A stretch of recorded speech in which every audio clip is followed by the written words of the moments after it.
شروع اللہ کا نام لے کر جو بڑا مہربان نہایت رحم والا ہے۔ حامیم، کتاب روشن کی قسم کہ ہم نے اس کو قرآن عربی بنایا ہے تاکہ تم لوگ سمجھو،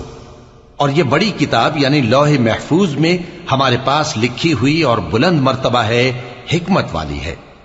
تو کیا ہم پھیر دیں گے تمہاری طرف سے یہ کتاب نصیحت موڑ کر اس بنا پر کہ تم ایسے لوگ ہو جو حد پر نہیں رہتے؟ اور ہم نے پہلے لوگوں میں بھی بہت سے پیغمبر بھیجے تھے، اور جو پیغمبر بھی ان کے پاس آتا تھا تو وہ اس سے ضرور تمسخر کرتے تھے، تو جو ان میں سخت زور والے تھے ان کو ہم نے ہلاک کر دیا، اور پہلے لوگوں کی حالت گزر چکی۔ اور اگر تم ان سے پوچھو کہ آسمانوں اور زمین کو کس نے پیدا کیا ہے تو کہہ دیں گے کہ ان کو غالب اور علم والے اللہ نے پیدا کیا ہے،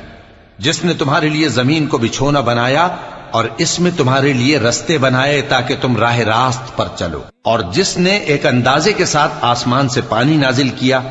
پھر ہم نے اس سے مردہ زمین کو زندہ کیا، اسی طرح تم زمین سے نکالے جاؤ گے۔ اور وہی ہے جس نے سب چیزوں کے جوڑے بنائے اور تمہارے لیے کشتیاں اور چوپائے بنائے جن پر تم سوار ہوتے ہو تاکہ تم ان کی پیٹھ پر چڑھ بیٹھو، اور جب اس پر بیٹھ جاؤ پھر اپنے پروردگار کے احسان کو یاد کرو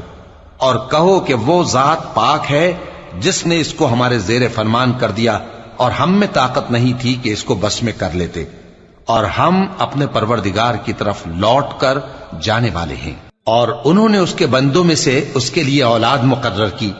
بے شک انسان سراسر ناشکرا ہے۔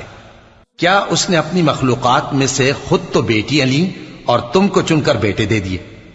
حالانکہ جب ان میں سے کسی کو اس ہستی کی یعنی لڑکی کی خوشخبری دی جاتی ہے جو انہوں نے اللہ کے لیے بیان کی ہے تو اس کا چہرہ سیاہ پڑ جاتا ہے اور وہ اندر ہی اندر گھٹنے لگتا ہے۔ کیا وہ ہستی جو زیوروں میں پرورش پائے اور جھگڑے کے وقت بات نہ کر سکے اللہ کی اولاد ہو سکتی ہے؟